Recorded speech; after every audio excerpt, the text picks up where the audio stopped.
Hello guys, இன்னைக்கு நம்ம ஒரு செம்மையான ஹாரரான ஒரு இந்தோனேஷியன் பேய் படத்தை தான் பார்க்க போறோம். இந்த படத்துல வர பேய் சாதாரண பேய் கிடையாது. வெள்ளை துணியால உடம்பு முழுக்க சுத்தி கட்டப்பட்ட ஒரு பயங்கரமான உருவம். அதுதான் போகாங். அதுவும் இந்த படத்துல 3 பேருக்கு ஒரு மாசத்துக்கு சுமார் 2,60,000 ரூபாய் சம்பளம் கிடைக்கிற மாதிரி ஒரு வேலை கிடைக்குது. ஆனா அந்த வேலைக்காக அவங்க போற இடம் ஒரு சாதாரண கிராமம் கிடையாது. அங்க போனவங்க அவ்வளவு ஈஸியா திரும்பி வரவும் முடியாது. அப்படி இந்த 3 பேர் இந்த கிராமத்துக்கு கூட்டிட்டு போறது யாரு, அங்க உண்மையிலேயே என்னதான் நடக்குது, அதுவும் அந்த போகாங் இவங்களை ஏன் குறி வைக்குது அப்படிங்கறதா இந்த படத்தோட முழு கதை. படத்துக்குள்ள போறதுக்கு முன்னாடி ஒரு சின்ன அனௌன்ஸ்மெண்ட், அதை மட்டும் பார்த்துட்டு போயிடலாம். எங்க வாழ்க்கையில சினிமா அப்படிங்கிறது ஒரு பொழுதுபோக்கு மட்டும் இல்ல, அது எங்களோட மிகப்பெரிய கனவு. கடந்த 5 வருஷமா மிஸ்டர் கிரிக்கெட் சேனல்ல நடத்திட்டு வந்துகிட்டு இருக்கோம். இந்த பயணத்துல நிறைய சந்தோஷங்களையும் பார்த்திருக்கோம், சில தோல்விகளையும் பார்த்திருக்கோம். இன்னும் சொல்ல போனா ஒரு தடவை 75K சப்ஸ்கிரைபர்ஸை இழந்தோம், இன்னொரு தடவை 55K சப்ஸ்கிரைபர்ஸை இழந்தோம். இதை நம்ம சேனலை ஃபாலோ பண்றவங்களுக்கு நல்லாவே தெரியும். உண்மையை சொல்லணும்னா சில நேரங்களில் இனிமே இதோட முடிச்சுக்கலாம் அப்படின்னு கூட தோணுச்சு. ஆனா எங்களை நம்பி சப்போர்ட் பண்ண உங்க எல்லாரையுமே நினைச்சப்ப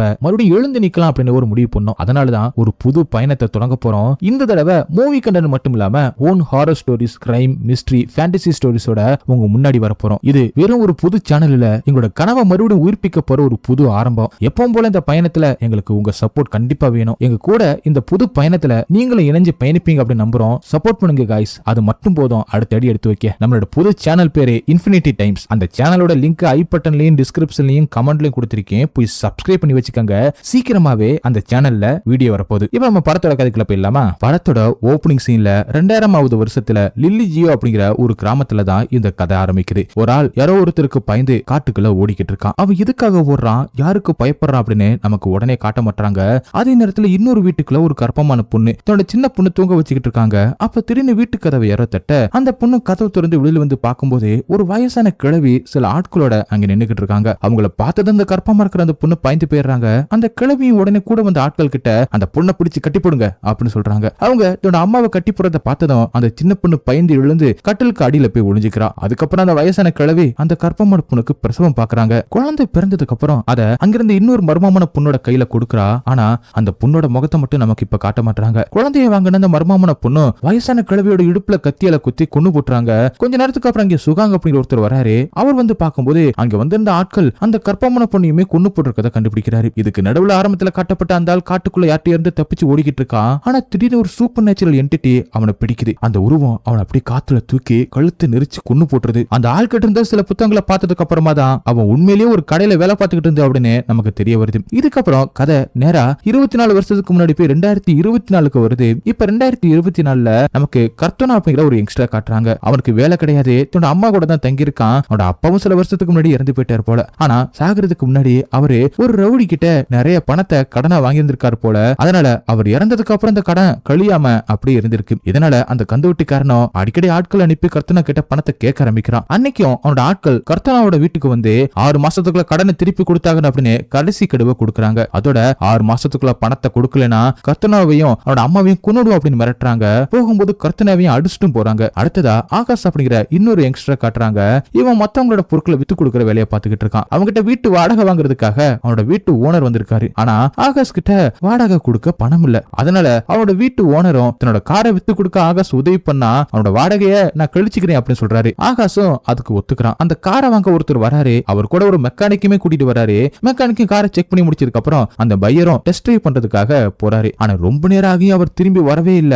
அப்பதான் ஆகாஷம் அந்த மெக்கானிக்கு கிட்ட அந்த பையர் எப்ப வருவான் அப்படின்னு கேட்க அதுக்கு அந்த மெக்கானிக்கும் எனக்கு அந்த ஆளை தெரியவே தெரியாதே அப்படின்னு சொல்லிடுறான். அப்பதான் ஆகாஷ்க்கு புரியுது அவன் காரை வாங்குற மாதிரி நடிச்சு காரையே திருடிட்டு போயிருக்கான்னு. இப்ப வாடகையும் கொடுக்க முடியல, அதே நேரத்துல வீட்டு ஓனரோட காரையுமே தொலைச்சிட்டான். இதனால அந்த காருக்கான பணத்தை ஆகாஷ் தான் கொடுக்கணும் அப்படின்னு ஓனர் சொல்லிடுறாரு. அந்த தொகை ரொம்ப பெருசு. அடுத்து மக்மூர் அப்படிங்கிற ஒருத்தரை காட்டுறாங்க. இவர் ஒரு மியூச்சுவல் ஃபண்ட் நிறுவனத்தோட பார்ட்னர். அவரோட நிறுவனத்துக்கு வெளியில நிறைய பேர் போராட்டம் நடத்திக்கிட்டு இருக்காங்க. ஏன்னா மக்மூரோட பார்ட்னர் அந்த மக்களோட மியூச்சுவல் ஃபண்ட் பணத்தை எல்லாத்தையுமே ஸ்டாக் மார்க்கெட்ல போட்டு முதலீடு பண்ணிருக்கான். ஆனா அந்த பணம் முழுசாவே நஷ்டமாயிடுச்சு. அதனால மக்கள் எல்லாருமே தங்களோட பணத்தை திருப்பி கேட்டு போராட்டம் நடத்திக்கிட்டு இருக்காங்க. இதுக்கு நடுவுல மக்மூரோட பார்ட்னரும் அங்கிருந்து தப்பிச்சு ஓடிடுறான். அதனால இப்ப மக்மூரும் உடனே ஒரு நாடகம் போட ஆரம்பிக்கிறான். தன்னோட பார்ட்னர் தன்னை அடிச்சிட்டு தப்பிச்சு ஓடிட்டான்ற மாதிரி நடிக்கிறான். அதனால போராட்டத்துக்கு வந்தவங்க எல்லாருமே மக்மூரை எதுவுமே செய்யாம அவனோட பார்ட்னரை தேட ஆரம்பிக்கிறாங்க. ஆனா இப்ப அந்த பார்ட்னர் ஓடிட்டதுனால எல்லாரோட பணத்தையுமே திருப்பி கொடுக்க வேண்டிய பொறுப்பு மக்மூர் மேல விழுகுது. பிரச்சனை என்னன்னா அவங்கிட்ட ஒரு பைசா கூட இல்ல. அவனோட பார்ட்னர் அவனோட பங்கு படத்தையுமே எடுத்துக்கிட்டே ஓடிட்டான். அதனால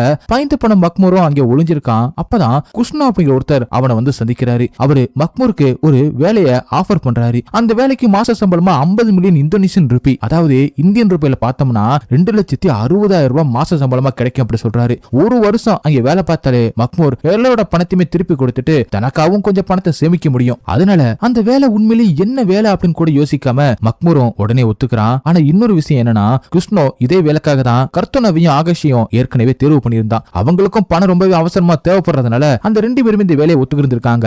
இப்படியாக பணத்துக்காக 3 பேரும் ஒரு மர்மமான வேலைக்கு தயாராகிறாங்க. அடுத்து நான் கிருஷ்ணவும் அந்த 3 பேருமே கூட்டிக்கிட்டு கிளம்ப ஆரம்பிக்கிறான். அவங்க போக வேண்டிய இடம் ஒரு ரொம்பவே ரிமோட்டான ஒரு ஏரியா, ஒரு தனிமையான கிராமம். அங்க மின்சார வசதியும் கிடையாது, நெட்வொர்க் கவரேஜும் கிடையாது. பயணம் பண்ணிக்கிட்டே இருக்கும்போது அப்படி நைட்டும் ஆயிடுது. அப்ப வழியில காருக்கு வெளியில பாத்துக்கிட்டு இருந்த ஆகாசம் சாலையோரத்துல ஒரு வித்தியாசமான உருவத்தை பாக்குறான். அது முழுசா வெள்ளை துணியால சுத்தப்பட்ட ஒரு பிணம் மாதிரி இருக்கு. அதுதான் போகாங். அப்ப திடீர்னு இந்த போகாங் வந்து ஆகாஷுக்கு பக்கத்துல வந்து உட்காருது. ஆகாஷம் பயத்துல உறைஞ்சு போயிடுறான். ஆனா அடுத்த நொடியே அந்த போகாங் காணாம போயிடுது. அதுக்கப்புறம் அடுத்த சீன்ல ஆகாஷ், கர்த்தோனா, மக்மூர், குஷ்ணோ 4 பேரும் அந்த கிராமத்தை வந்து சேர்றாங்க. அங்க இருந்த குஷ்ணாவும் 3 பேரையுமே ஒரு மாட்டு வண்டியில ஏத்திக்கிட்டு இன்னும் உள்ள கூட்டிட்டு போறான். சாலையே அங்க சரியா கிடையாது, அதே நேரத்துல வெளிச்சமும் கிடையாது. கொஞ்ச நேரத்துக்கு அப்புறம் ஒரு பெரிய பழைய மாளிகைக்கு முன்னாடி அவங்க வந்து நிக்கிறாங்க. அந்த மாளிகையோட உரிமையாளர்களுக்காகத்தான் இவங்க 3 பேருமே வேலை செய்ய போறாங்க அப்படின்னு குஷ்ணவும் சொல்றான். அங்க அவங்களுக்கு அந்த வீட்டோட உரிமையாளர்களுடைய பொண்ணான அருந்ததி அறிமுகமாகறா. குஷ்ணோ 3 பேருமே அதுக்கப்புறம் வீட்டுக்குள்ள கூட்டிட்டு போறான். அங்க ஆரம்பத்துல நம்ம பார்த்த சுகாங்கும் இவங்க 3 பேருமே யாருக்குமே தெரியாம ஒளிஞ்சு நின்னு கவனிச்சுக்கிட்டு இருக்கான். அந்த வீட்டுக்குள்ள அந்த மாளிகையோட உரிமையாளர்களான சமதி, அதுக்கப்புறம் அவனோட மனைவியான மசாரியும் காட்டுறாங்க. அவங்க 2 பேரோட நடத்த ரொம்பவே வித்தியாசமா இருக்கு. அவங்க 3 பேரோட ஐடி கார்டையும் கேக்குறாங்க, பேரையுமே கேக்குறாங்க. ஆகாசம் தன்னோட பேரை கேட்கறதுக்கு முன்னாடி அவனே தன்னோட பேரை சொல்லிடுறான். இதை கேட்ட சமதியும் திடீர்னு ஆகாஷ் மேல பயங்கரமா கத்த ஆரம்பிக்கிறாங்க. ஆனா அடுத்த நொடியே இதுமே நடக்காத மாதிரி சிரிக்கவும் ஆரம்பிக்கிறான். இதனால 3 பேருக்கும் இந்த வீட்டுல ஏதோ ஒண்ணு சரியில்லை அப்படின்னு நல்லாவே தோணுது.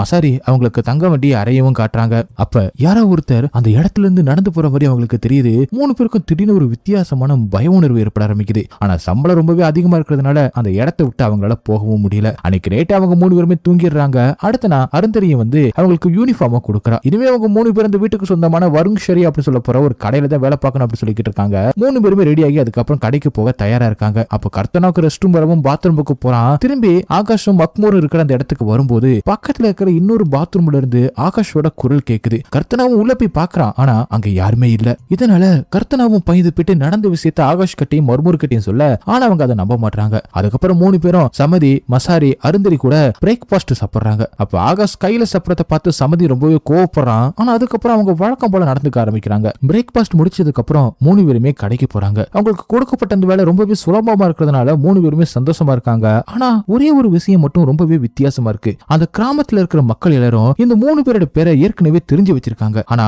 இவங்க அந்த ஊருக்கு வந்து ஒரு நாள் கூட முழுசா முடியல. வேலை முடிஞ்சதுக்கு அப்புறம் 3 பேருமே அவங்க தங்கி இருக்கிற அந்த இடத்துக்கு திரும்புறாங்க. மக்மூருக்கு ரெஸ்ட் ரூம் போக வேண்டி இருக்கவும் கர்த்தனாவும் அவன் கூட போறான். மக்மூரும் ரெஸ்ட் ரூமுக்குள்ள போனதுக்கு அப்புறம் கர்த்தனா வெளியில காத்திருக்கான். அப்பதான் அவன் அருந்தரி காட்டுக்குள்ள தனியா போறத பாக்குறான். அவளை பின்தொடர்ந்து கர்த்தனாவும் போக ஆரம்பிக்கிறான். அதே நேரத்துல அறைக்குள்ள ஆகாஷம் தூங்கிக்கிட்டு இருக்கான். திடீர்னு காரணமே இல்லாம அந்த அறையோட ஜன்னல் தானாவே திறக்க ஆரம்பிக்குது. அதே நேரத்துல ஜன்னலுக்கு வெளியில ஒரு போகாங் நிக்கிறதையும் நமக்கு காட்டுறாங்க. ஜன்னல் திறக்கிற சத்தம் கிட்ட ஆகாஷம் எழுந்ததும் அந்த போகாங் அங்கிருந்து திடீர்னு காணாம போயிடுது. அதுக்கப்புறம் ஆகாஷம் ஜன்னலை மூடிடுறான். அதே நேரத்துல மக்மூரும் ரெஸ்ட் ரூம்ல இருந்து அறைக்கு திரும்பி வர கர்த்தனாவும் அறைக்கு வந்திருப்பான் அப்படின்னு அவன் நினைக்கிறான். ஆனா காட்டுக்குள்ள அருந்தரியை பின் தொடர்ந்து போன கர்த்தனாவுக்கு அப்பதான் ஒரு உண்மை புரிய வருது. அவன் பின் தொடர்ந்து போனது அருந்தரி இல்ல அப்படின்னு. அது ஒரு போகாங். அதை பார்த்ததும் கர்த்தனாவுக்கு உயிரே போயிடுது. பயங்கரமா பயம் வந்து அவனை ஓடி வந்து தன்னோட அறைக்கு வந்துடுறான். நடந்த எல்லாத்தையுமே ஆகாஷ் கட்டி மக்மூர் கிட்டையும் சொல்ல, இப்ப அவங்க 3 பேருக்கும் அந்த இடத்துல ஏதோ ஒரு பெரிய பிரச்சனை இருக்கு அப்படிங்கிறது உறுதியாயிடுது. அதனால அடுத்த நாள் காலையில அந்த கிராமத்தை விட்டே ஓடி போயிடலாம் அப்படின்னு முடிவு பண்றாங்க. ஆனா ஒரு பக்கம் அவங்களுக்கு பணம் தேவை, இன்னொரு பக்கம் அங்கிருந்து உயிரோட தப்பிக்கணும். அதோட சம்பளமும் ரொம்பவே அதிகம். அதனால அவங்க மனசுக்குள்ள ஒரு குழப்பம் ஏற்படுது. பணம் கிடைக்காம பிடிச்சா என்ன செய்யறது அப்படின்னு. அப்பதான் அந்த அறைக்குள்ள அந்த போகாங் மறுபடியும் வருது. அதை பார்த்ததும் 3 பேரும் உடனே தங்களோட பேக்ஸை பேக் பண்ணிக்கிட்டு மாடியில இருந்து ரகசியமா வெளியேற ஆரம்பிக்கிறாங்க. கிருஷ்ணாவோட மாட்டு வண்டியை எடுத்துக்கிட்டு அங்கிருந்து தப்பிக்க முயற்சி பண்றாங்க. ஆனா அந்த வண்டியை எப்படி ஓட்டுறதுன்னு அவங்களுக்கு தெரியல. அதனால 3 பேரும் நடந்து அங்கிருந்து தப்பிக்க ஆரம்பிக்கிறாங்க. ஆனா வழியில அவங்களுக்கு வித்தியாசமான ஹாலுசினேஷன் வர ஆரம்பிக்குது. அவங்க குடும்பத்தினரும் இவங்க பணம் கொடுக்க வேண்டியவங்களும் கண்ணுக்கு முன்னாடி வந்து போறாங்க. அதுக்கப்புறம் அந்த 3 பேருமே இப்ப காலையில தங்களோட ரூம்ல கண்ணை துறக்குறாங்க. அவங்க எப்படி மறுபடியும் இங்க வந்தாங்க அப்படின்னு அவங்களுக்கே புரியல. அதுக்கப்புறம் மறுபடியும் அன்னைக்கு நைட்டு தப்பிக்கலாம் அப்படின்னு முடிவு பண்றாங்க. ஆனா சந்தேகம் வரக்கூடாது அப்படிங்கிறதுக்காக முதல்ல வழக்கம் போல கடைக்கு போறாங்க. அங்க கர்த்தனா மர்மூர் கிட்ட நைட் ஆனது எப்படி அங்கிருந்து தப்பிக்கணும் அப்படின்னு சொல்லிக்கிட்டு இருக்கா. அதே மாதிரி இந்த இடத்துல ஏதோ ஒரு மிகப்பெரிய மர்மம் இருக்கு அப்படின்னு அவங்களுக்கு தோணவும் ஆரம்பிக்குது. அப்ப கர்த்தனா ஸ்டோர் ரூமுக்கு போயிட்டு சோள மாவு எடுக்க போறான். அங்க ஒரு செல்ஃபுக்கு பின்னாடி ஒரு ரகசிய கதவு இருக்குது அவன் பாக்குறான். அந்த கதவுக்கு கர்த்தனாவுக்கு பின்னாடி ஒரு ரகசிய பேஸ்மெண்ட் இருக்கு. அதனால கர்த்தனாவும் மெதுவா உள்ள போக ஆரம்பிக்கிறான். அப்ப அந்த இடத்தோட ஓனரான சமதி ஏதோ ஒரு பிளாக் மேஜிக் ரிச்சுவல் பண்ணிக்கிட்டு இருக்கான் அங்கே. அது மட்டும் இல்லாம தன்னை தவிர வேற இறங்கி இருக்கிறத அவன் ஃபீல் பண்ணவும் அங்கிருந்து வேகமா வெளியில போயிடறான். பேஸ்மெண்ட்டுக்குள்ள இந்த பொருட்களை பார்த்த கர்த்தனாவும் உடனே அதிர்ச்சியாக அங்க நிறைய பிளாக் மேஜிக் பொருட்கள் இருக்கு. அது மட்டும் இல்லாம கர்த்தனோ, ஆகாஷ், மர்மூர் இவங்க மூணோட ஐடி கார்டுமே அங்க இருக்கு. அந்த ஐடி கார்டுகளை வச்சு ஏதோ ஒரு ரிச்சுவல் நடத்திருக்காங்க. அப்ப கர்த்தனாவுக்கு முன்னாடி டக்குன்னு அந்த போகாங் பேய் வந்து நிக்க அடுத்த சீன்ல கடைக்குள்ள ஒரு விசித்திரமான விஷயம் நடக்க ஆரம்பிக்குது. அந்த போகாங் கர்த்தனாவை பொசஸ் பண்ணிடுது. கிராமத்துல இருக்கிற மக்கள் எல்லாருமே அந்த போகாங்க்கு முன்னாடி தலை குனிஞ்சு மரியாதை பண்ண ஆரம்பிக்கிறாங்க. ஆகாஷுக்கும் மர்மூருக்கும் ஒண்ணுமே புரியல. அதே நேரத்துல கர்த்தனாவோட நடவடிக்கையும் ரொம்பவே வித்தியாசமா இருக்கு. அவன் எதுவுமே பேசாம ரொம்பவே வித்தியாசமா நடந்துக்கிறான். அதுக்கப்புறம் கர்த்தனாவே தனியா மாளிகைக்கும் போறான். அங்க சமதியும் மசாரியும் அவனுக்காக வெயிட் பண்ணிக்கிட்டு இருக்காங்க. அதே நேரத்துல ஆகாஷும் மக்மூரும் அறைக்குள்ள கர்த்தனாக்காக காத்திருக்காங்க. ஏன்னா அன்னைக்கு நைட்டு 3 பேரும் தப்பிக்கலாம் அப்படின்னு பிளான் போட்டிருந்தாங்கல்ல. ஆனா கர்த்தனாவுக்கு பதிலா அவங்களுக்கு முன்னாடி ஒரு போகாங் தான் நிக்குது. கர்த்தனாவே அந்த போகாங் பொசஸ் பண்ணிருக்கா அப்படின்னு அப்பதான் அவங்களுக்கு புரிய ஆரம்பிக்குது. இதுக்கு நடுவுல சமதியும் மசாரியும் ஒரு கோப்பைக்குள்ள தங்களோட கையை வெட்டி ரத்தத்தை விடுறாங்க. அப்ப மசாரியோட கை அழுக ஆரம்பிக்கிறதையும் காட்டுறாங்க. அவங்க அந்த ரத்தம் நிறைஞ்ச கோப்பையை கர்த்தனா கிட்ட கொடுக்க கர்த்தனாவும் அதை குடிக்கிறான். அதுக்கப்புறம் மறுபடியும் கர்த்தனாவோட இடத்துல போகாங் இருக்கிற மாதிரியும் காட்டுறாங்க. அப்படி கட் பண்ணி பிப்ரவரி மாசம் 29ஆம் தேதி 2024 அடுத்த நாள் காலையில காட்டுறாங்க. இது 2024ஆம் ஆண்டு ஒரு லீப் இயர்னால பிப்ரவரி 29ஆம் தேதி வருது. கர்த்தனா கடைக்கு வராதனால அருந்தரியும் அவனை பாக்குறதுக்காக பேஸ்மெண்ட்டுக்கு போறான். ஆனா பேஸ்மெண்ட்ல இருந்து சமதி வெளியில வரத பார்த்ததும் அருந்தரி ஒளிஞ்சுக்கிறா. இதனால ஒரு விஷயம் நல்லாவே தெளிவா புரியுது. இந்த வீட்டுல நடக்கிற எல்லா விஷயங்களும் அருந்தரிக்கு ஏற்கனவே ஓரளவுக்கு தெரியும் போல. சமதி மசாரி அங்கிருந்து போனதுக்கு அப்புறம் அருந்தரியும் பேஸ்மெண்ட்டுக்குள்ள போயிட்டு கர்த்தனாவை தேட ஆரம்பிக்கிறா. அதே நேரத்துல நமக்கு சமதி மசாரியோட பழைய வாழ்க்கைய காட்ட ஆரம்பிக்கிறாங்க. பல வருஷங்களுக்கு முன்னாடி மசாரிக்கு ஒரு கொடுமையான ஒரு நோய் வந்திருக்கு. அந்த நோய்க்கு எந்த ஒரு சிகிச்சையும் கிடையாது. இதனால கிராம மக்களும் சமதியையும் மசாரியையும் அந்த கிராமத்தை விட்டு வெளியேறணும் அப்படி சொல்லிக்கிட்டு இருக்காங்க. அதோட அவங்க வீட்டையுமே எரிச்சிடுறாங்க. அதனால 2 பேரும் காட்டுக்குள்ள அலைஞ்சு திரிய ஆரம்பிக்கிறாங்க. மசாரியோட உடல்நிலை நாளுக்கு நாள் மோசமாக ஆரம்பிக்குது. அதே நேரத்துல காட்டுக்குள்ள அவங்களுக்கு வாங்ஷித் அப்படி சொல்லப்படுற ஒரு ஷாமன் கிடைக்கிறான். அவன் 2 பேருக்கும் உதவி செய்ய ஆரம்பிக்கிறான். ஆனா அந்த உதவிக்கு பின்னாடி ஒரு பயங்கரமான அக்ரிமெண்ட் இருக்கு. அவன் 2 பேரையுமே இம்மோர்டலா மாத்திடுறான். அதாவது இனிமே அவங்க வயதாகாம நீண்ட காலமா உயிரோட இருக்க முடியும். ஆனா அதுக்காக ஒவ்வொரு லீப் இயர்லயும் வர பிப்ரவரி மாசம் 29ஆம் தேதி நைட்டு ஒரு மனுஷனை போகாங்குக்கு பலி கொடுக்கணும். அப்போ ஒரு மனுஷனை பலி கொடுக்க தவறுனா அவங்க தங்களோட சொந்த குழந்தையவே பலி கொடுக்க வேண்டிய ஒரு நிலைமை வரும். அதையும் செய்யலனா அவங்க 2 பேருக்கும் மிகவும் மோசமான ஒரு முடிவு ஏற்படும். இந்த நிபந்தனைக்கு சமதி மசாரியும் ஒத்துக்கிருந்திருக்காங்க போல. அது மூலமா போகாங் கூட ஒரு ஒப்பந்தம் பண்ணிக்கிட்டு இப்போதுமே இளமையா வாழ ஆரம்பிச்சிருக்காங்க. இப்ப பேஸ்மெண்ட்டுக்குள்ள அருந்தரியும் கட்டி போடப்பட்டிருந்த கர்த்தனாவை எப்படி கண்டுபிடிச்சிடறா. அவனை அழுத்து விட்டு வெளியிலுமே கூட்டிட்டு வந்துடுறா. அதே நேரத்துல மாளிகைக்குள்ள சமதி மசாரியும் வயசானவங்களா மாறிக்கிட்டு இருக்காங்க. ஏன்னா அன்னைக்கு நைட்டு ஒரு மனுஷனை பலி கொடுத்தா மட்டும்தான் மறுபடியும் அவங்க இளமையா மாற முடியும். இதனாலதான் இந்த வேலைக்கு 3 பேருக்கும் மாச சம்பளமா 2,60,000 மாதிரி மிகப்பெரிய சம்பளம் கொடுக்கப்பட்டதுக்கான காரணம். அப்பதான் மசாரியும் இப்போ ஒரு முடிவு எடுக்கிறா. கர்த்தனாவை பலி கொடுக்க வேணாம், அதுக்கு பதிலா அருந்தரியவே பலி கொடுத்தலாம் அப்படின்னு. ஏன்னா இதுக்கு முன்னாடி மனித பலி கிடைக்காத நேரங்களை அவங்க தன்னோட சொந்த குழந்தைகளை பலி கொடுத்திருக்காங்க. ஆனா சமதி அருந்தரி நம்ம பொண்ணு அப்படின்னு சொல்றான். அப்பதான் இன்னொரு அதிர்ச்சியான உண்மையுமே வெளியில வருது. அருந்தரி யார் அப்படிங்கிறது. ஆரம்பத்துல நம்ம பார்த்த அந்த கற்பமான பொண்ணு இருக்கால, அவ வேற யாரும் இல்ல, சமதியோட 2வது மனைவிதான். அந்த பொண்ணுக்கு குழந்தை பிறந்ததுமே ஆரம்பத்துல அந்த குழந்தைய ஒரு மர்மமான பொண்ணுட்ட கொடுத்திருப்பாங்கல்ல, அந்த மர்மமான பெண் மசாரி தான். அந்த குழந்தைய பலி கொடுத்துட்டாங்க.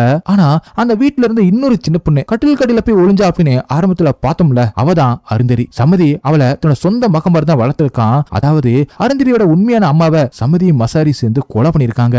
அதோட அருந்தரி கூட பிறந்த சொந்த சகோதரன் சகோதரிய கூட பிறந்த உடனே போகாங்குக்கு பலி கொடுத்திருக்காங்க. மசாரி இப்ப அருந்தரிய பலி கொடுத்தே ஆகணும் அப்படின்னு பிடிவாதம் பிடிக்கிறா. அதே நேரத்துல சமதியும் கிருஷ்ணாவோட சேர்ந்து கடைக்கு போய் கர்த்தனாவை பலி கொடுக்கிறதுக்காக கூட்டிட்டு வர சொல்றான். அவங்கள்ட்ட இருந்து தப்பிக்கிறதுக்காக அருந்தரியும் கர்த்தனாவும் ஒளிஞ்சிருக்காங்க. ஆனா கர்த்தனாவுக்கு ரொம்பவே பசிக்க ஆரம்பிக்குது. அதனால சாப்பிடறதுக்காக வெளியில வரான். அப்பதான் கிருஷ்ணாவும் அவனை பாத்துறான். கர்த்தனா இன்னும் போகாங்கால பொசஸ் பண்ணப்பட்டிருக்கான் அப்படின்னு கிருஷ்ணாவும் நினைக்க, அதனால அவனை மறுபடியும் சமதி மசாரி இருக்கிற அந்த இடத்துக்கு கூட்டிட்டு போறான். அங்க மசாரியும் சமதியும் போகாங்கு பசிக்குது அப்படின்னு நினைச்சு அவங்க தங்களோட ரத்தத்தை குடிக்க கொடுக்கறாங்க. ஆனா உண்மையிலேயே அது போகாங் கிடையாது, கர்த்தனா தான். உயிர் தப்பிக்கணும் அப்படிங்கிறதுக்காக போகாங் மாதிரி நடிச்சு அந்த ரத்தத்தை அவன் குடிக்க வேண்டிய ஒரு நிலைமையே ஏற்படுது. அதுக்கப்புறம் எப்படி கர்த்தனாவும் ஆகாஷ் மக்மூர் இருக்கிற அந்த இடத்துக்கு எப்படி வந்துடுறான். அங்க நடக்கிற எல்லா உண்மையுமே அவங்ககிட்டயும் சொல்லிடுறான். இப்ப 3 பேருக்கும் ஒரே ஒரு எண்ணம் தான் இருக்கு, எப்படியாவது அந்த கிராமத்துல இருந்து உயிரோட தப்பிச்சு போயாகணும் அப்படின்னு. அதனால பேக்ஸ் எல்லாத்தையுமே பேக் பண்ண ஆரம்பிக்கிறாங்க.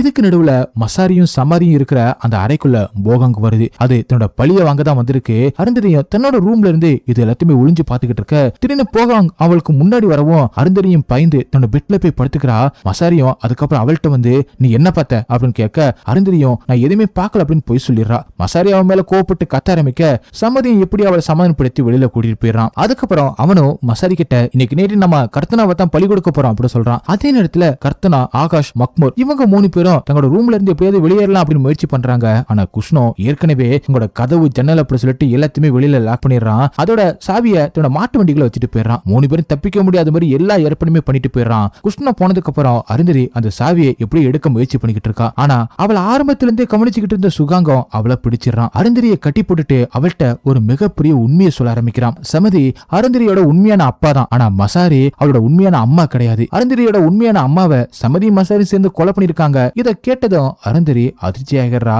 அப்பதான் ஆரம்பத்துல நமக்கு காட்டப்பட்ட அந்த மர்மமான பொண்ணு மசாரி தான் அப்படின்னு நமக்கு உறுதியாகுது. அதே நேரத்துல அருந்ததி கூட பிறந்த அவளோட பிரதர் அண்ட் சிஸ்டர் 2 பேரையுமே போகாங்குக்கு பலி கொடுத்திருக்கிறதையும் அவ தெரிஞ்சுக்கிறா. சுகாங் இன்னொரு உண்மையும் சொல்ல ஆரம்பிக்கிறான். சமதியும் மசாரியும் 100 வருஷத்துக்கு மேல உயிரோட இருக்காங்க அப்படின்னு. போகாங்குக்கு மனுஷங்களை பலி கொடுத்துக்கிட்டே இருக்கிறதுனாலதான் அவங்க இத்தனை வருஷமா உயிரோடவும் இளமையோட இருக்காங்க அப்படின்னு சொல்றான். அந்த கிராமத்துல இருக்கிற மக்கள் எல்லாருமே போகாங்க வழிபடுறவங்க தான். அதனாலதான் ஆரம்பத்துல கர்த்தனாவை போகாங்க பொசஸ் பண்ணும்போது கிராம மக்கள் அவனுக்கு முன்னாடி தலை குனிஞ்சு மரியாதை செஞ்சாங்க. அதனாலதான் சுகாங்கம் அருந்ததியை அந்த கிராமத்துல இருந்து வெளியில கூட்டிட்டு போகணும் அப்படின்னு முயற்சி பண்ணிட்டு இருக்கான். ஏன்னா அந்த கிராமத்துக்குள்ள ஒருத்தர் வந்துட்டாங்கன்னா அவங்க மறுபடியும் வெளியில போகவே முடியாது. அதனாலதான் ஆரம்பத்துல நம்ம பார்த்த அந்த ஆள் கூட போகாங்க்கு பயந்து காட்டுக்குள்ள ஓடி இருந்திருக்கான். அவன் உண்மையில இந்த கிராமத்துல இருந்து தப்பிக்க முயற்சி பண்ணவன் தான். சமதியும் மசாரியும் அவனை பலி கொடுக்கத்தான் திட்டம் இருந்திருக்காங்க. ஆனா அவன் தப்பிச்சு ஓடிட்டான். அதனாலதான் அதுக்கு பதிலா சமதியோட 2வது மணிக்கு பிறந்த புதுசா பிறந்த அந்த குழந்தைய பலி கொடுத்திருக்காங்க. இந்த உண்மை எல்லாமே சொன்னதுக்கு அப்புறமா தான் சுகாங்கம் அருந்ததியை அவிழ்த்து விடுறான். அருந்ததி உடனே ஓடிப்போய் கர்த்தனாவையும் ஆகாஷ், மக்மூர் அவங்க அடைக்கப்பட்டிருந்த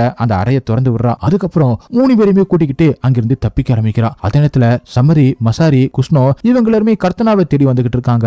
ஆனா அங்க யாருமே இல்ல. அதனால சமதியும் குஷ்ணோவும் அவங்கள தேடி காட்டுக்குள்ள போக ஆரம்பிக்கிறாங்க. இங்க ஒரு முக்கியமான விஷயம் புரிய ஆரம்பிக்குது. 3 பேரை ஒரே நேரத்துல அந்த கிராமத்துக்கு கொண்டு வந்ததுக்கான காரணமே பேக்கப் பிளான் தான். ஒருத்தன் தப்பிச்சா இன்னொருத்தன், 2வது தப்பிச்சா 3வதுன்னு. அதாவது பலி கொடுக்க ஒருத்தன் கண்டிப்பா கிடைக்கணும் அப்படின்னு உறுதி பண்ணிக்கிட்டாங்க. 3 பேரும் தப்பிச்சிட்டாங்கன்னா கூட மசாரி என்னோட சொந்த வளர்ப்பு மகளான அருந்ததிய பலி கொடுக்க கூட தயங்க மாட்டா. இதுக்கு சுகாங் அந்த ஷாமனான வாங்ஷித்தோட கல்லறைக்கு போறான். அங்க அவனுக்கு ஒரு பழைய ஸ்கிரிப்சர் கிடைக்குது. அதுக்குள்ள அந்த கிராமத்துல இருந்து வெளியேறதுக்கான ஒரு வழி எழுதப்பட்டிருக்கு. சுகாங் அந்த வார்த்தைகளை வாங்ஷித்தோட கல்லறை கல்லுல செதுக்குறான். அதுக்கப்புறம் அந்த கிராமத்தை சுத்தி திடீர்னு ஒரு மர்மமான மூடுபனி தோன்ற ஆரம்பிக்குது. இந்த மூடுபனிய போகாங்கோ அத வெளிப்புறந்த மக்களும் கடந்து வெளியில போக முடியாது. ஆனா போகாங்க வெளிப்படாதவங்க மட்டும் அந்த மூடுபனிய கடந்து வெளியில போக முடியும். இதுதான் அந்த கிராமத்துல இருந்து தப்பிக்கிறதுக்கான ஒரே வழி. இன்னொரு பக்கம் மாளிகைக்குள்ள மசாரியும் ரொம்பவே கவலையா இருக்கா. நைட்டு 12 மணி ஆக போது. 12 மணிக்கு முன்னாடி கர்த்தனம் இல்லட்டா அருந்ததி 2 பேர்ல ஒருத்தர் யாராவது பலி கொடுத்தே ஆகணும். மசாரிக்கு வேற எதை பத்தியுமே கவலை இல்ல. அவளுக்கு தேவை ஒண்ணுதான் தன்னோட இளமைய மறுபடியும் பெற்றாகணும் அப்படின்னு. ஆனா நேரமும் கடந்து 12 மணி ஆயிடுது. அந்த நொடியிலேயே போகாங் மசாரிய அட்டாக் பண்ண ஆரம்பிக்குது. அவளை தூக்கி வீசுது. கடைசியில போகாங்கம் மசாரிக்கு அவளுக்கான தண்டனையை கொடுக்குது. ஒரு கொடூரமான மரணத்தை கொடுக்குது. இதுக்கு நடுவுல காட்டுக்குள்ள சமதியும் குஷ்ணாவும் சுகாங்க கண்டுபிடிச்சிடறாங்க. அவங்க சுகாங்க பயங்கரமா அடிக்க ஆரம்பிக்க அதே நேரத்துல அருந்ததி, கர்த்தனோ, ஆகாஷ், மக்மூர் அவங்க 4 பேருமே இங்க வந்துடுறாங்க. அருந்ததி சமதி கிட்ட தனக்கு எல்லா உண்மையும் தெரிஞ்சிருச்சு அப்படின்னும், என்னோட உண்மையான அம்மாவை நீங்களும் மசாரியும் சேர்ந்தா கொலை பண்ணிருக்கீங்க, என்னோட தம்பி தங்கச்சியை கூட நீங்க பலி கொடுத்திருக்கீங்க, எல்லாமே எனக்கு தெரிஞ்சு போச்சு அப்படின்னு சொல்றா. அதை சொல்லிக்கிட்டு இருக்கும்போது டக்குன்னு சுகாங்கம் சமதியை அட்டாக் பண்ண ஆரம்பிக்க அருந்ததி அப்புறம் மத்த 3 பேருமே அங்கிருந்து ஓட சொல்றான். 4 பேருமே ஓட ஆரம்பிக்கிறாங்க. சமதி கோபத்துல சுகாங்க கொல்ல போற நேரம் பார்த்து அருந்ததி மறுபடியும் திரும்பி வர்றா. அவ ஒரு மரக்கட்டையால சமதியை அடிச்சு மயக்கமடைய வைக்கிறா. அவளுக்கு பின்னாடி கர்த்தனா, ஆகாஷ், மக்மூர் இவங்க 3 பேரும் வந்துடுறாங்க. அவங்க குஷ்ணவையும் அடிச்சு மயக்கமடைய வச்சிடறாங்க. அப்ப சுகாங்கம் ஒரு கத்தியால சமதியோட கால்ல குத்துறான். அவன் தங்களை ஃபாலோ பண்ணியே வந்துடக்கூடாது அப்படிங்கிறதுக்காக. அதுக்கப்புறம் அருந்ததி, கர்த்தனா, ஆகாஷ், மக்மூர் இவங்க 4 பேரும் சுகாங்க கூட்டிக்கிட்டு அங்கிருந்து ஓட ஆரம்பிக்கிறாங்க. அவங்களும் அந்த மர்மமான மூடுபனியை எப்படி கடந்து வெளியில வந்துடுறாங்க. ஆனா சுகாங்க்கு ஏற்கனவே பயங்கரமா அடிபட்டு இருக்கிறதுனால அருந்ததியோ அவனை அங்கேயே தரையில படுக்க வைக்கிறா. அதே நேரத்துல சமதியும் குஷ்ணாவும் அவங்கள துரத்துக்கிட்டே பின்னாடி வராங்க. ஆனா அந்த மூடுபனிய அவங்களால கடக்க முடியல. அவங்களும் அங்கேயே நின்னுறாங்க. அப்பதான் அந்த போகாங் பெய்ய இங்க வருது. சமதிக்கும் குஷ்ணாவுக்கும் அவங்களுக்கான தண்டனையை கொடுக்குது. 2 பேரையுமே மிக கொடூரமா கொன்னு போட்டுருது. அதோட அந்த 2 பேரோட கதையும் முடிஞ்சு போகுது. இன்னொரு பக்கம் சுகாங் தன்னோட கடைசி முச்சை விட்டுக்கிட்டு இருக்கான். அவன் அருந்ததியோட கண்ணுக்கு முன்னாடி இறந்து போயிடறான். அருந்ததி அவனோட பாக்கெட்ல இருந்து ஒரு போட்டோவை எடுக்கிறான். அந்த போட்டோவை பார்த்ததுக்கு அப்புறமா தான் அவளுக்கு இன்னொரு அதிர்ச்சி. சுகாங் வேற யாரும் இல்ல, அவரோட தாத்தா தான். அதனாலதான் சுகாங் சமதிய கொல்ல நினைச்சிருக்கான். அதனாலதான் அருந்ததியை காப்பாத்த இவ்வளவு நாளா முயற்சி பண்ணிருக்கான். அவனோட பேத்தி. இந்த உண்மை தெரிஞ்சதுக்கு அப்புறம் அருந்ததி இன்னும் அதிகமா உடஞ்சு போயிடுறா. ஆனா இப்ப குறைஞ்சபட்சம் அவங்க அந்த கிராமத்துல இருந்து எப்படி வெளியில வந்துட்டாங்க. இப்ப அருந்ததியும், கர்த்தனோ, ஆகாஷ், மக்மூர் அவங்க 3 பேரையுமே அவங்க வீட்டுக்கு போக சொல்றா. 3 பேரும் மெயின் ரோட்டுக்கு வந்துடுறாங்க. அங்க ஒரு ட்ரக்கை நிறுத்தி அதுல ஏறிக்கிறாங்க. அப்படி இந்த கிராமத்தை விட்டு எப்படி வெளியிலயும் போயிடுறாங்க. ஆனா இப்ப அவங்களுக்கு இருக்கிற இன்னொரு பிரச்சனை கடனை எப்படி அடைக்கிறது அப்படின்னு. அவங்க 3 பேரும் பணத்துக்காக தான் அந்த வேலைக்கு போனாங்க, ஆனா பணமே கிடைக்கல. இருந்தாலும் இப்ப உங்களுக்கு ஒரு விஷயம் நல்லாவே புரிஞ்சிருச்சு, கடனை அடைக்கிறத விட முதல்ல உயிரோடு இருக்கிறது ரொம்பவே முக்கியம்னு. குறைஞ்சபட்சம் 3 பேர் உயிரோட தப்பிச்சிட்டா அப்படிங்கிற சந்தோஷத்துல இருக்காங்க. இதோட இந்த வருண் போகங்க அப்படின்னு சொல்லப்படுற இந்த படத்தோட கதை முடியுது. இந்த கதையில முக்கியமான விஷயம் என்னன்னா, ஆரம்பத்துல நடந்த சம்பவங்களுக்கும் கடைசியில் நடந்த சம்பவங்களுக்கும் நேரடி கனெக்ஷன் இருக்கு. சமதி மசாரியும் பல வருஷங்களுக்கு முன்னாடி ஷியாமன் வாங்ஷித்தோட உதவியால இம்மோர்டல் ஆனாங்க. ஆனா அந்த சாகா வரத்துக்காக ஒவ்வொரு லீப் இயர்லயும் மனுஷங்களை போகனுக்கு பலி கொடுக்க வேண்டியிருந்துச்சு. அதுக்காக தான் அவங்க வெளி உலகத்துல இருந்து பணம் தேவைப்படுற வாழ்க்கையில சிக்கல்ல இருக்கிற ஆட்களை அதிக சம்பளத்துக்கு அந்த கிராமத்துக்கு கூட்டிட்டு வந்திருக்காங்க. கர்த்தனோ, ஆகாஷ், மக்மூர் இவங்க 3 பேரும் பணத்துக்காக அந்த ஆஃபரை ஏத்துக்கிட்டாலும் ஆனா அந்த 2,60,000 ரூபாய் சம்பளம் உண்மையிலேயே வேலைக்கான சம்பளம் கிடையாது. அந்த பணத்துக்கு பின்னாடி ஒரு மிகப்பெரிய இருண்ட ரகசியம் இருக்கு. அதனாலதான் இவ்வளவு அதிகமான சம்பளத்தை எந்த ஒரு வேலையும் இல்லாம சும்மா கொடுக்க மாட்டாங்க அப்படின்னு இவங்க கடைசியில புரிஞ்சுக்கிறாங்க. அதோட அந்த கிராமத்துக்குள்ள ஒரு முறை நுழைஞ்சவங்க அவளை ஈஸியா வெளியில வர முடியாத அளவுக்கு போகங்கூட சக்தியுமே அங்க இருக்கு. ஆனா ஷியாமன் வாங்ஷித்தோட கல்லறையில இருந்த அந்த ரகசிய வார்த்தைகளை பயன்படுத்தி சுகாங் அந்த மூடு பணியை உருவாக்கி போகங்க வழிபடாதவங்க வெளியேற ஒரு வழியை உருவாக்கி இருக்கான். கடைசியில போகங்க வெளிப்பட்ட சமரி, மசாரி, குஷ்னோ இவங்க எல்லாருமே இறந்து போயிடுறாங்க. ஆனா போகங்க வெளிப்படாத அருந்தரி, கர்த்தனோ, ஆகாஷ், மக்மூர் இவங்க எல்லாருமே எப்படி உயிரோட வெளியில வந்துடுறாங்க. கடைசியில 3 பேருக்கும் பணம் கிடைக்கல. ஆனா ஒரு முக்கியமான பாடம் கிடைச்சிருக்கு. பணம் சம்பாதிக்க ஷார்ட்கட் தேடும்போது அதுக்கு பின்னாடி என்ன இருக்குன்னு தெரியாம எந்த ஒரு வாய்ப்புமே எடுத்துக்க கூடாது, ஏத்துக்கவும் கூடாது. ஏன்னா மாதம் 2,60,000 ரூபாய் சம்பளம் கொடுக்கிற ஒரு சாதாரண வேலைன்னு நினைச்சு அவங்க உள்ள போன இடம் உயிரே பலி கேட்கிற ஒரு சாபக்கடான கிராமமா இருந்திருக்கு. அவங்க அந்த நரக குழியில இருந்து உயிரோட தப்பிச்சிட்டாங்க. ஆனா இன்னும் அவங்க மேல இருந்த அந்த பழைய கடன் அப்படியே தான் இருந்துச்சு. அதாவது ஒரு ஆபத்துல இருந்து தப்பிச்சிட்டாங்க. ஆனா அடுத்த பிரச்சனை இன்னும் அவங்களுக்கு முன்னாடி காத்துக்கிட்டு தான் இருக்கு. ஓகே கைஸ், படம் உங்களுக்கு எந்த அளவுக்கு பிடிச்சிருந்துச்சு அப்படி சொல்லிட்டு கமெண்ட்ல சொல்லுங்க. உங்களுக்கு இந்த வீடியோ பிடிச்சிருந்துச்சுன்னா உடனே ஒரு லைக்கை தட்டி விட்டு மறந்துடாம உங்க ஃப்ரெண்ட்ஸுக்கு ஷேர் பண்ணுங்க. அப்புறம் நம்ம சேனலை சப்ஸ்கிரைப் பண்ண மறந்துடாதீங்க. நெக்ஸ்ட் வீடியோல மீட் பண்ணலாம். Bye guys.